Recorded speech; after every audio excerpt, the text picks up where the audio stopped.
Good morning, everybody. We are live here from the birdhouse. It is mid-November already, if you can believe it.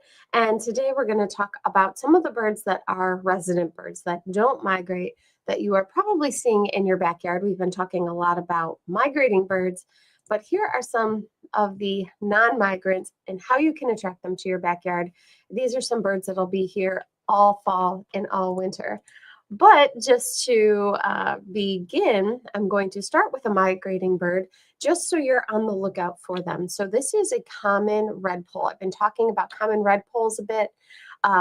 This is what they would look like at your Niger feeders. If you've got Niger feeders, or I guess they're not called common redpoll anymore. They're just called redpoll.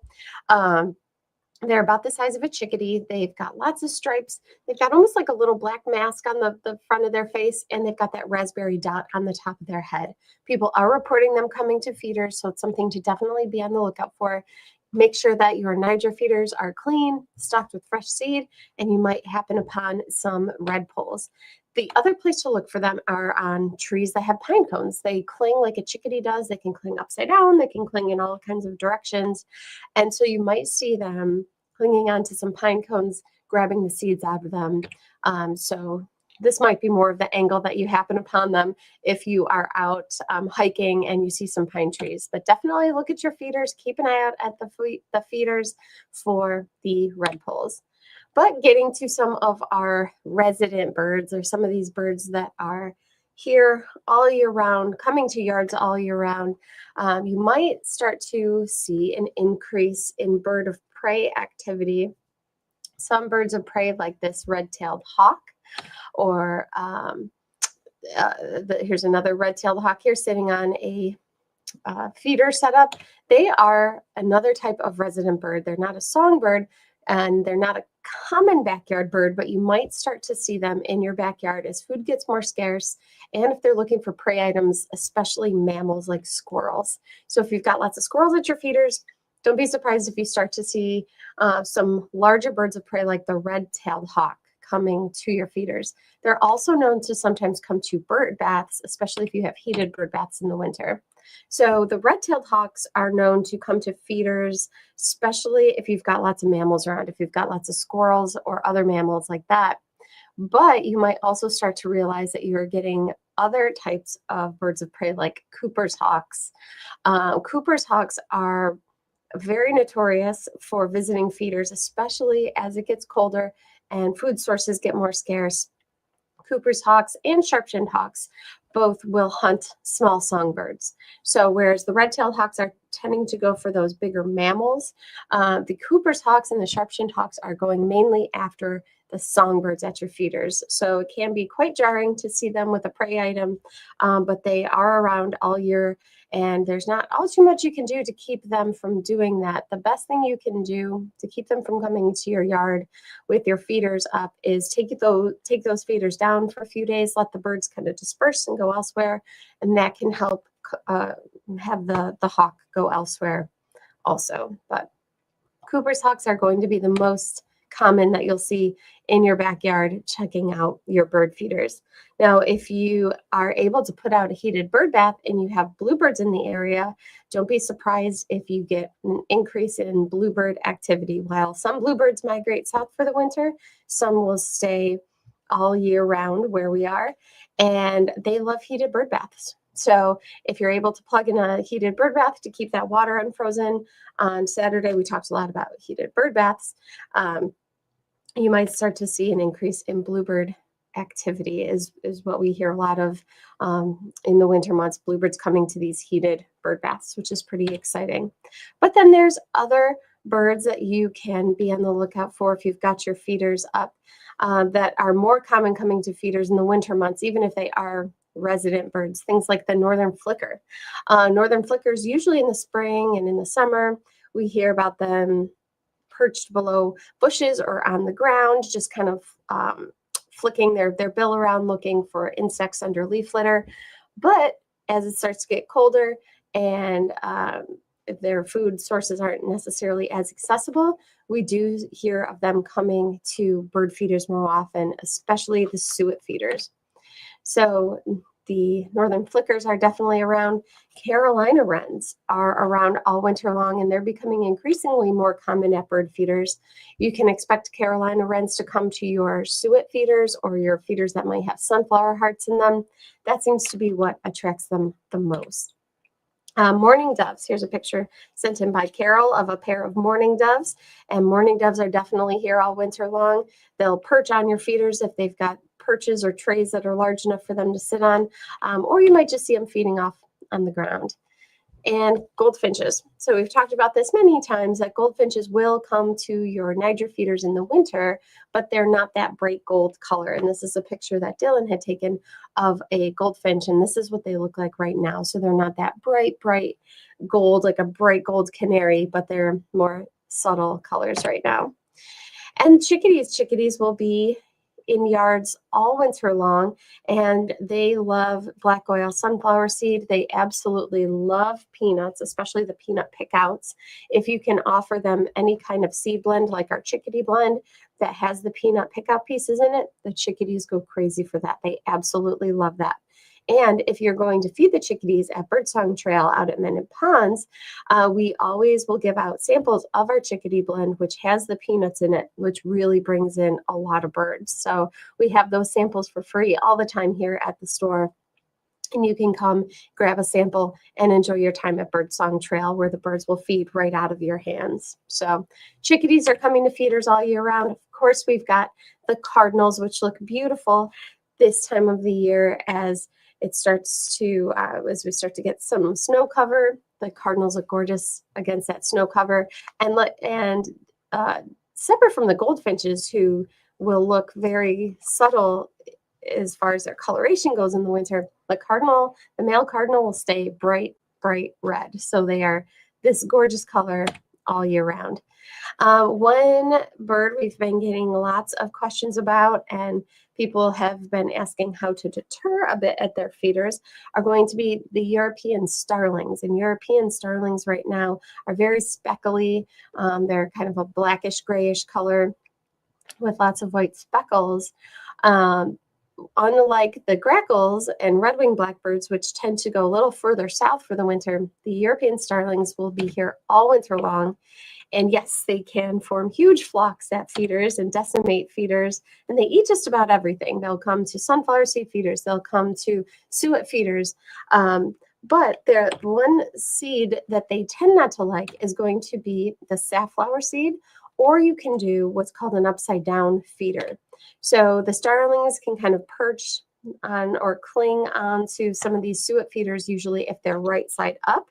If you get what's called an upside down suet feeder, it can be harder for them to cling onto it. Same with sparrows. The upside down feeders are made specifically with woodpeckers in mind. So for woodpeckers, they're made for the nuthatches, the chickadees, the titmice. They can all cling upside down onto something, but it is hard for the starlings to do that, and it's hard for the sparrows to do this. So if you're looking for a feeder that the starlings can't really get to, the upside down suet feeder is a good one. You can also do the safflower. We have the safflower seed loose that you can just pour into a feeder, or you can get the safflower logs, which are really popular. The cardinals love it. The house finches absolutely love the safflower. Purple finches like it. If you've got the evening grosbeaks around, if you're lucky enough to get those, they'll eat the safflower seed.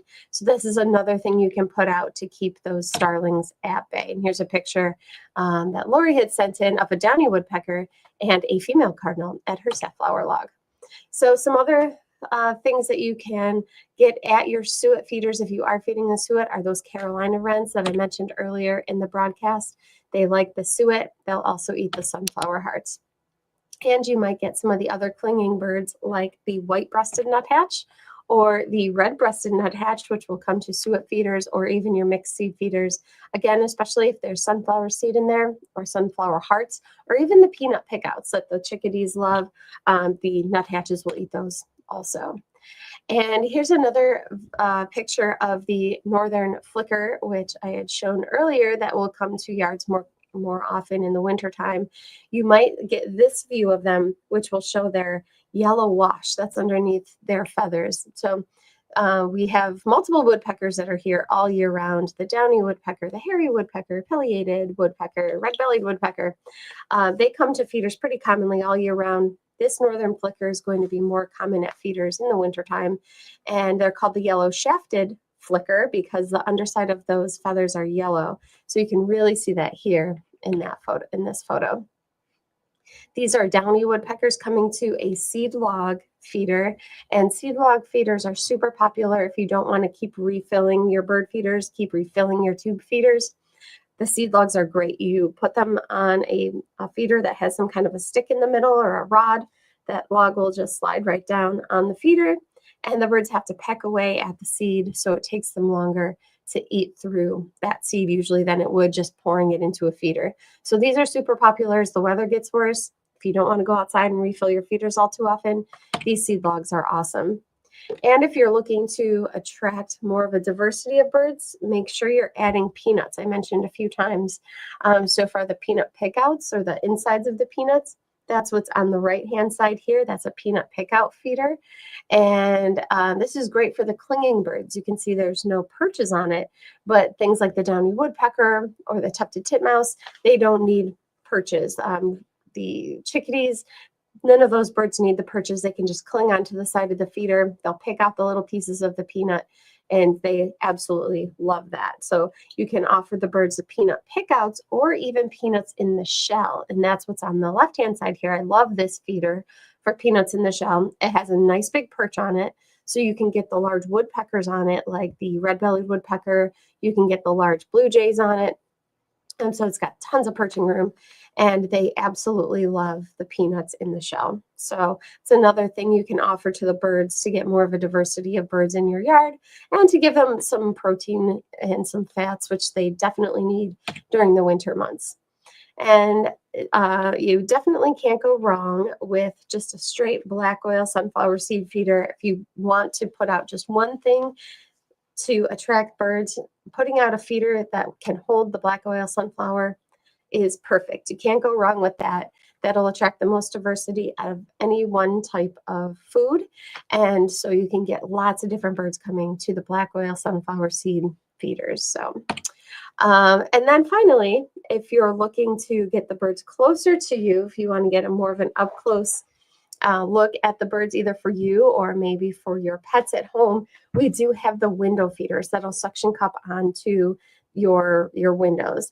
And the thing with the window feeders are you want to attach them when it's about 50 degrees or warmer on your window. So we've got a few of those days, I think, still left in us. But if you want to have one of these window feeders up for the winter, I would definitely consider getting one sooner rather than later, so you can attach it to the window when it's got a better possibility of really sticking on there. If it's put on when it's too cold, sometimes it'll stick, but sometimes it'll fall off after a couple weeks or so. So you want to make sure to put them on when the temperature is right. So those are really popular for kids, for pets, for classrooms, for everybody really. Who doesn't want to see those birds come up nice and close to the window? Let's see, if you've got comments, you can put them in the little comment box. It looks like Stephanie's got some comments. She says, "Good morning, everybody. I'm still seeing mostly sparrows with regular visits from a few cardinal pairs, a variety of woodpeckers, and occasional chickadees, white-breasted nuthatch, titmice, and juncos.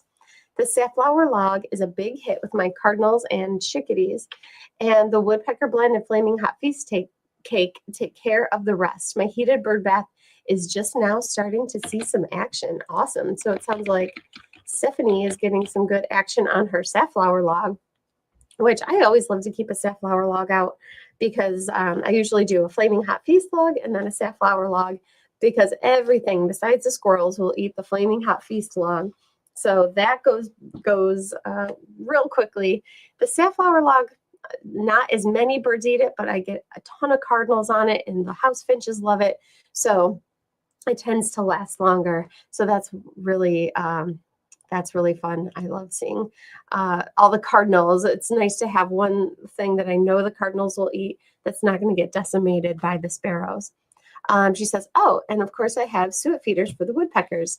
I use the nutsy cakes to deter the sparrows. Yes, we have a seed cake called the nutsy cake, and it's there's just something about it that it's hard. It's very hard, so it's good for the woodpeckers. The woodpeckers can peck at it, no problems. They can get the food from it, but it seems to be a little more difficult for the sparrows to feed from it. And so that's a really popular item to keep the sparrows at bay. So that's called the nutsy seed cake. We also have those in seed log form, like this shape also. But it looks like that's everybody's comments and questions for the day. If you are in town, we've got a couple events going on this weekend. On Saturday, we have a book signing with Debbie Bauer, who has written 2 books now about Rochester and things to do around Rochester, which have been very popular. And then on Sunday, we have a trunk show from Finger Lakes Stained Glass. We'll be here with stained and fused glass pieces for show and for sale. So that's going on this weekend. We've got an event Saturday and Sunday. For more information on either of those, you can visit our website, which is thebirdhouseny.com, to see those events and all the other things we have going on for the rest of the year, which we've got something going on every weekend. So there's lots going on, and you can see all of that information on our website or on our Facebook page. And so we are logging off here for the day, but until next time, have a wonderful week, and we will talk to you soon. Enjoy your birdies.